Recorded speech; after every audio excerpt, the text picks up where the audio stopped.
ये हिंदू धर्म, ये सनातन संस्कृति के खिलाफ एक साजिश है और ये साजिश करता वो लोग हैं जिनको घंटे का नहीं पता है, बस इनको बना दिया गया है समाज के ठेकेदार। आज अगर लड़के कमारे फिर रहे हैं और लड़कियां सारी शादीशुदा होती हैं, सीधा सा गणित है भाई, लड़कियां कम हैं और लड़कियां कम इसलिए हैं, लड़कियों का तिरस्कार हो रहा है, ये दिक्कत की बात है। शुभ कार्य है, इस शुभ कार्य में शराब क्यों पीते हो? इस परंपरा को बंद करो ना। हिजड़े हो गए क्या, नपुंसक हो गए क्या? तुम बड़े लोग अपने बच्चों को नहीं रोक पाते हो?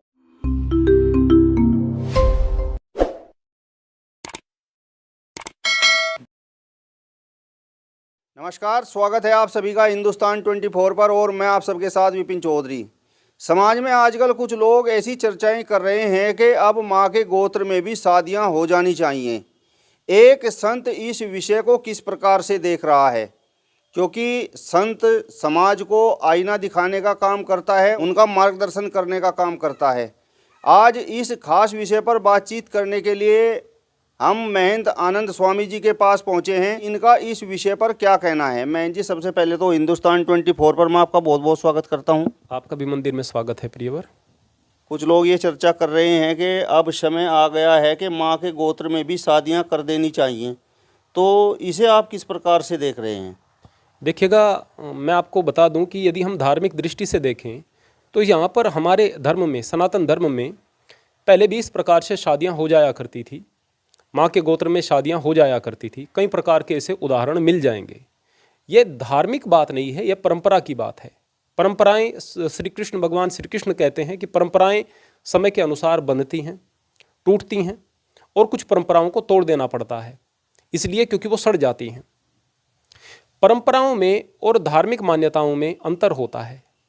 अब ये परंपरा बन चुकी थी हमारी संस्कृति के अंदर कि माँ के गोत्र की जितनी भी लड़कियाँ होती थी वो हमारे लिए बहन तुल्य हुआ करती थी।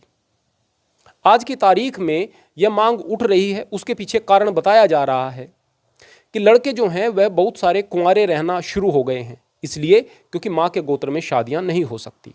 मैं यहाँ पर दो बात कहना चाहता हूँ। अब ये मान्यता बन गई कि आपने माँ के गोत्र की लड़की को बहन मान लिया।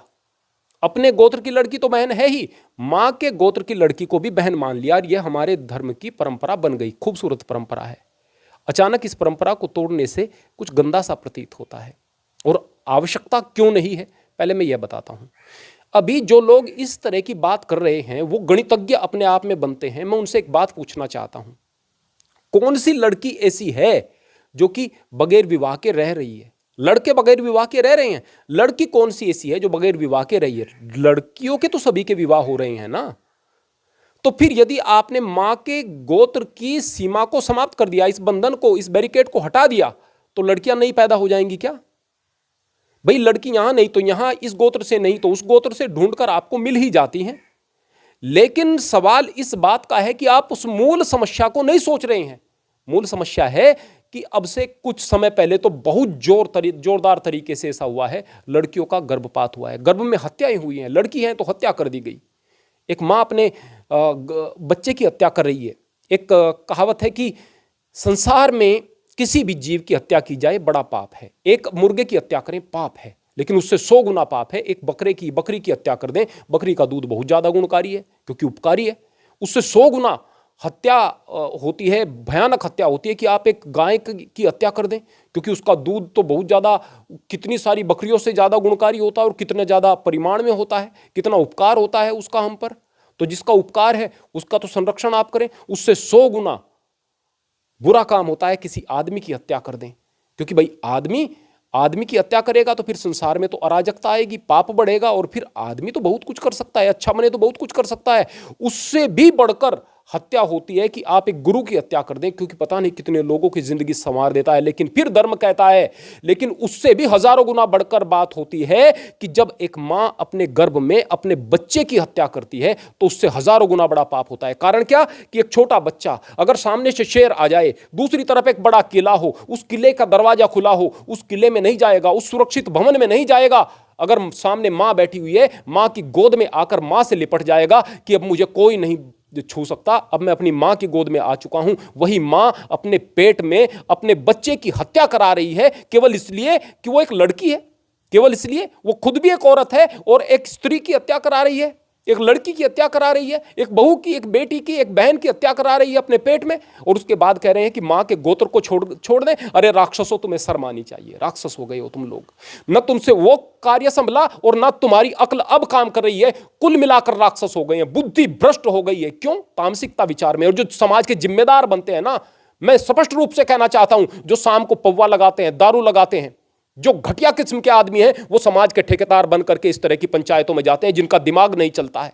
मां के गोत्र में शादी कर दो, कल बहन के साथ शादी करोगे आप, कल अपने गोत्र में शादी करना शुरू कर दोगे।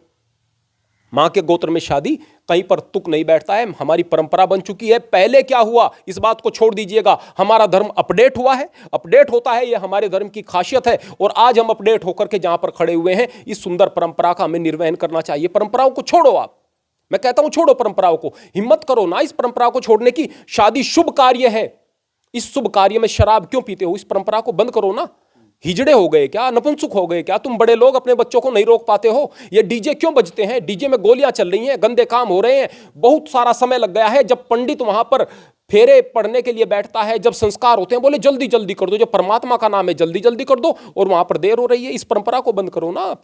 और परंपरा बंद करनी है तो जब ये एक घर में जवान मौत हो जाती है, कहीं पर एक लड़का मर गया, एक छोटा सा बच्चा कहीं पर मर गया, और वहां पर उसकी मां की क्या हालत है, बहन की क्या हालत है, उसके परिवार वालों की क्या हालत है। वो रोने वाली मां एक है, वो बहन एक है, और अगर कोई युवा है उसकी पत्नी एक है, लेकिन बाहर से हजारों औरतें आ रही हैं और बाहर से हंसती खेलती आ रही हैं, इधर उधर की बात करती आ रही हैं, और वहां आकर के रोती हैं, बुरे हाल करती हैं, ऐसी ऐसी बात कह देती हैं जो कलेजा चीर दे। वो बेचारी एक, और वो कितने सारी औरतों की भावनाओं को वहां पर अपने ऊपर सहन कर रही है। बहुत सारी मरने हाल हो जाती हैं, बहुत सारी को ड्रिप लगती है, बहुत सारी अस्पताल में भर्ती हो जाती हैं, बहुत सारी मर जाती हैं।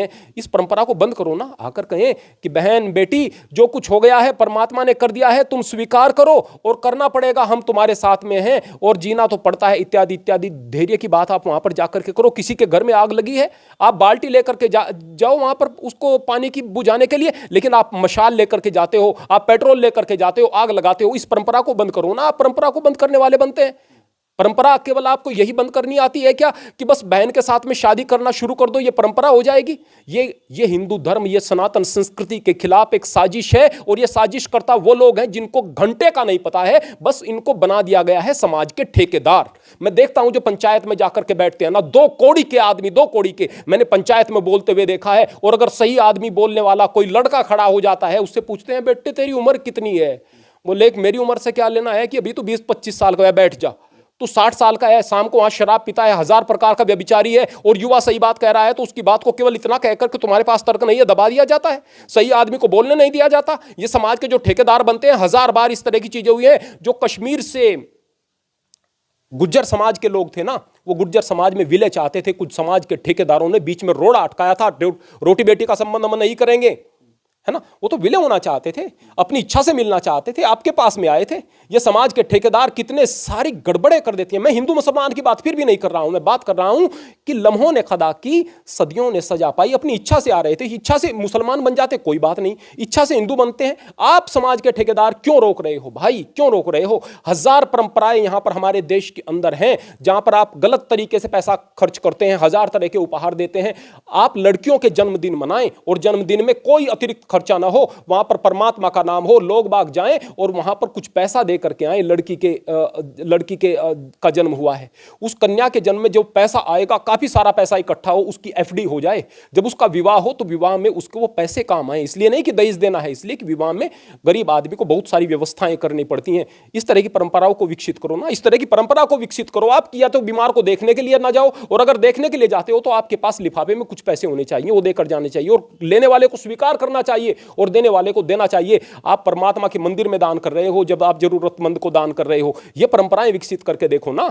जो समाज के जिम्मेदार लोग हैं, उनके मुंह में दही जम जाती है सही बात कहने के लिए, और अगर कोई कहने वाला है उसको मूर्ख समझा जाता है। ये समाज है, और गंदी चीजों को, गंदी परंपराओं को यहां पर समाज पर थोपने का काम किया जाता है। यह दिक्कत की बात है। घटिया लोग, घटिया समाज, घटिया मानसिकता, जब तक ये चीजें चलेंगी तब तक आपके समाज का विकास नहीं। और जब तक मंदिरों में भंगड़ बैठ करके केवल आपको अंधविश्वास बताएंगे, तब तक मंदिरों का विकास नहीं। और जब तक आपके गलत राजनेता आपको जाति और धर्म के नाम पर लड़ाएंगे, तब तक देश का विकास नहीं। दिक्कतें तो बहुत रूट में हैं, बहुत गहराई में हैं, जिनको समझना पड़ेगा। नहीं समझोगे तो विनाश निश्चित है। यानी समाज के जो लोग कहते हैं कि फला गोत्र के लड़के कुंवारे फिर रहे हैं, फला गोत्र के लड़के कुंवारे फिर रहे हैं और वो लड़के काबिल भी हैं, तो आपके कहने का तात्पर्य ये है लड़कियों की संख्या में इजाफा होना चाहिए। केवल लड़कियों की संख्या में इजाफा ही नहीं हो, भाव जरूरी है। भाव, जब तक आपके मन में बेटी के प्रति सम्मान नहीं होगा और बेटी पैदा होने पर उतनी ही खुशियां नहीं मनाई जाएंगी जब जितनी कि बेटा पैदा होने के समय मनाई जाती है, तब तक इस समस्या का समाधान नहीं। अभी तो स्थिति यह है कि अगर बेटे को गांव में कह देती हैं औरतें हमारी ग्रामीण भाषा में मर जा वैरा, है ना, अरे किसी बात कह दी, और अगर उसको कह देंगे कि तू तो मर जा, तू तो ये हो जा, लड़की को कह देते हैं तो कोई बात नहीं, लड़की को कह दिया कोई बात नहीं, लड़के को नहीं कह सकते हैं, है ना। जहां बराबरी का भाव करने वाली बात है, लड़के को नहीं कह सकते हैं। लड़का कुछ विशेष हो गया, अरे एक अलग से लिंग लग जाने की वजह से वो अलग जीव हो गया। वो कन्या जो ससुराल में जाकर भी माँ बाप उसके दिल में बसते हैं, पीहर उसके दिल में बसता है, जो हर वक्त अपने भाई की जिंदगी के लिए, सलामती के लिए सब कुछ करने को तैयार, अपने परिवार की सलामती के लिए सब कुछ करने को तैयार, माँ बाप के दर्द को दिल में संजोए हुए बैठी है, उस कन्या के लिए आपके मन में ये तिरस्कार के भाव, जब तक ये समाज में भाव रहेंगे तब तक आपकी समस्याएं बनी रहेंगी। आप काबिल हैं, आप नौजवान हैं, आप कंवारे फिर रहे हैं, बोले कि आप कितने भी तरीके अपनाओ, तरीका केवल एक चाहिए। जब लड़का और लड़की बराबर मात्रा में होंगे, बराबर संख्या में होंगे, तो जाहिर सी बात है ना लड़की कंवारी रहेंगी ना लड़के कंवारे रहेंगे। आज अगर लड़के कंवारे फिर रहे हैं और लड़कियां सारी शादीशुदा होती हैं, सीधा सा गणित है भाई, लड़कियां कम हैं, और लड़कियां कम इसलिए हैं, लड़कियों का तिरस्कार हो रहा है, ये दिक्कत की बात है। कुछ लोग तो ये तर्क देते हैं कि महाभारत में जो कुंती और द्रौपदी थी वो भी एक ही गोत्र से थी। देखिएगा, मैंने शुरुआत में ही कहा था कि इसका कारण धर्म नहीं हो सकता है। धर्म अलग अलग जमाने का अलग अलग होता है। भगवान श्री कृष्ण बार बार कहते हैं कि परंपराएं समय के अनुसार बदलती हैं। मैं यहां पर तर्क देना शुरू कर दूं कि कृष्ण ने तो, अलग अलग तर्क देते हैं लोग, कृष्ण ने तो इसलिए विवाह सुभद्रा का अपनी बुआ के लड़के अर्जुन के साथ कर दिया था क्योंकि उसका विवाह दुर्योधन एक राक्षस प्रवृत्ति के व्यक्ति के साथ में उसके भाई बलराम करने वाले थे, इसलिए कर दिया था। यह तो कोई तर्क नहीं हुआ। और भी अलग अलग प्रकार के तर्क होते हैं। देखो भाई, वो 5000 साल पुरानी एक परंपरा थी। जैसे कि हमारे यहाँ पर धर्म में कितनी शादियां होती हैं? फिलहाल एक शादी होती है ना। हिंदू विवाह मैरिज एक्ट में क्या है कि एक से ज्यादा शादी नहीं हो सकती। एक के अलावा कोई शादी करता है पहली से तलाक दिए बगैर तो उस पर कानूनी कार्यवाही होती है। लेकिन अगर कहें कि दशरथ की कितनी पत्नियां थी, बोले कि 3 थी, है ना। बोले कि फला याज्ञवल्क्य ऋषि की कितनी पत्नियां थी, कि उनकी भी 3 पत्नियां थी, किसी की 4 पत्नी, किसी की 3 पत्नी, किसी की ये। वो क्यों होती थी? उस जमाने में आदमी जो थे, पुरुष जो थे, बार बार लड़ने के लिए जाते थे, लड़ करके मरते थे। कौन मर रहे हैं? आदमी। स्त्रियां घर में सुरक्षित थी तो स्त्रियों की संख्या बढ़ जाती थी, आदमी कम हुआ करते थे। स्त्रियां ज्यादा आदमी कम, तो एक की शादी कहीं के साथ हो जाएगी तो चलेगा, नहीं तो फिर वो व्यभिचार फैलेगा, इधर उधर वो जाएंगी या क्या करेंगे, या कंवारी रहेंगी, एकदम सभी सन्यासी तो नहीं हो सकते। वो उस जमाने की परिस्थिति थी। 5000 साल पुरानी परिस्थितियों को आप वर्तमान में लागू नहीं कर सकते हैं। आज हमारा धर्म कुछ और बन गया है, उस जमाने में कुछ और था। हम अपग्रेड हुए हैं, अपडेट होते हैं और होना चाहिए, हर हाल में होना चाहिए। आप पहले ब्लैक एंड व्हाइट टीवी चलाया करते थे। हमारे दादाजी के पास में रेडियो हुआ करती थी उनके बचपन के ज़माने में, उस समय जब टीवी भी नहीं थे। फिर ब्लैक एंड व्हाइट टीवी आए। आज ब्लैक एंड व्हाइट टीवी कहाँ है? आज आप प्लाज्मा टीवी चला रहे हैं, एलसीडी टीवी चला रहे हैं, एलईडी टीवी चला रहे हैं। ये क्या है? आप अपग्रेड हुए हैं। अपग्रेड सारी चीज़ें हो रही हैं, आप भी अपग्रेड हो रहे हैं। यह सनातन संस्कृति की, हिंदू धर्म की खासियत है, अपग्रेड होता है। और उस जमाने में जो चीज़ें हुई, उस समय की परिस्थिति को आज खड़ा होकर आप नहीं देख सकते। आज आपको इस बात का पता होना चाहिए, मेरी गोत्र की लड़की मेरी बहन और मेरी माँ की गोत्र की लड़की मेरी बहन। मेरा कहने का मतलब केवल यह है कि केवल ऐसा नहीं है कि शादी ना हो, बल्कि हमारे विचार में भी यह बात नहीं आनी चाहिए। हमारा मन पवित्र हो, हमारा तन पवित्र हो, ताकि हम सबल नागरिक बनकर के इस सनातन संस्कृति के रक्षक बनकर के एक खूबसूरत समाज की रचना कर सकें। चलिए, तो महंतानंद स्वामी जी को आपने सुना। फिलहाल इस वीडियो में बस इतना ही। अगली वीडियो में फिर आपसे मुलाकात होगी। तब तक बने रहिए हिंदुस्तान 24 के साथ। नमस्कार।